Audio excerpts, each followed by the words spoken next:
Hello, I have a really funny story to tell you. Okay, so this story involves a worm bird, oatmeal, and watches, and crocodile food. Okay, so when I used to volunteer on a wildlife rehab, crocodile, and one alligator farm, I used to go to the local city market to get food, and people began to recognize me and like, oh, there's the lady that helps the crocodile lady. And so they would ask me about the food that I would be buying, and like I had to get chicken drumsticks for the crocodiles because the woman that owned the crocodiles, she had this system where is a long stick and it had like a little hook on it, and it was called the rooster bopper because you had to carry it around with you for protection for the rooster that would walk around and attack you.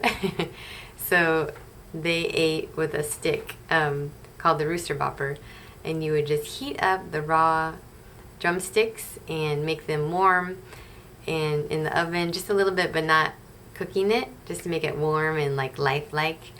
And then you would put it on a stick and put it by the crocodile, and if the crocodile was hungry, the crocodile would eat it. And if not, then they would just close their eyes, look at you and just close their eyes. It was so cute.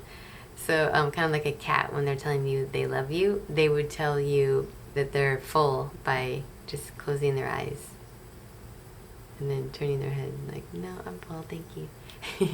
So one of them, the alligator came from one of those boot factories, Hojo. So she rescued that 600-pound alligator, and so stuff like that. And one of them was called Thriller, and Thriller was the owner went to jail, so they dropped off Thriller, and it was a really funny story listening to all that. So when I would go to the farmer's market, and everything I would get is, oh, what's that one for? Oh, these are for the Macaws. So what's that one for? So it's really funny. So I love that story. And let's see, another story. So I would also go to the store, and once I went to the store without any money, and I just had coins, and so I was counting my coins, and this man that was selling a bunch of watches, and I don't know where the watches came from, but that's another story altogether. But he was really friendly, and he actually offered to marry me, so that was unexpected. He's like, I like your vibe, do you want to marry me? I think there's like energy between us. It was really funny. So that was funny. But then he didn't, I think he was a little shocked by the fact that he's like, oh, you don't have any money? And I was like, well, I'm getting food for the worm bird and just oatmeal, and it goes in a drawer because the crocodile lady, I call her the crocodile lady, she had a drawer in her fridge, and it had oatmeal in it, and it was for the worm birds, as she called them, but they were starlings, and they would come through the window and they would land on top of your head when they're hungry, and then that's when you would go, oh, I gotta get some worms, and put the mealy worms, and put them in a bowl, and then the birds would come and eat, and then they'd fly back out the window and feed their babies. It was really beautiful. So I was counting all the pennies and the quarters and trying to get enough for this oatmeal for the worm bird. And so when he was like, oh, you don't have any money, and I was like, well, it's for the worm bird, and and he said, well, it's for the oatmeal for the mealy worms, and it's for the worm bird. And he was like, what?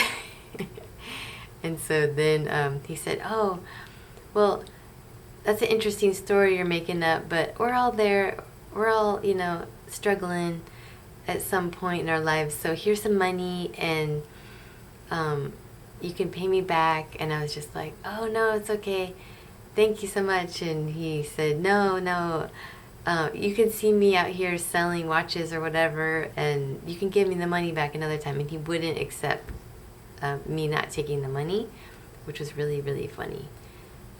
He had such a big heart, and it was really funny to me that he thought I was making up the worm bird story, and it's definitely not made up. This is a hungry group of birds, and they would land on your head, and anytime the window was open, because she cut a little square in the screen, and they would come through the window, so you had to keep them fed.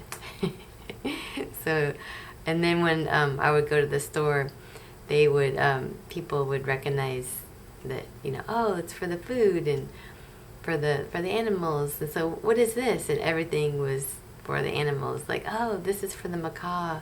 This is I mean, these animals ate like the best food ever. So like cheeses and like berries and fruit and like little lentils, and this is for the macaws. And I mean, it was like cooking in a restaurant, this huge spread of food for them, for the mom and the pop, the mom and the mom and the dad, macaw. And then they were, it's just an amazing place. And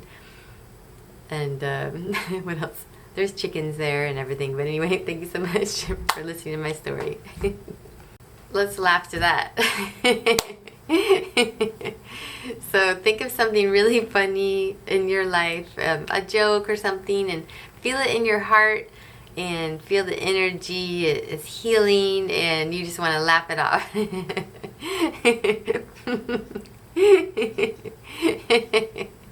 That is so funny. Oh, that happened to you. That's so funny. Oh, you overcame that. That's amazing. You're amazing. Oh, it's so funny. Thank you.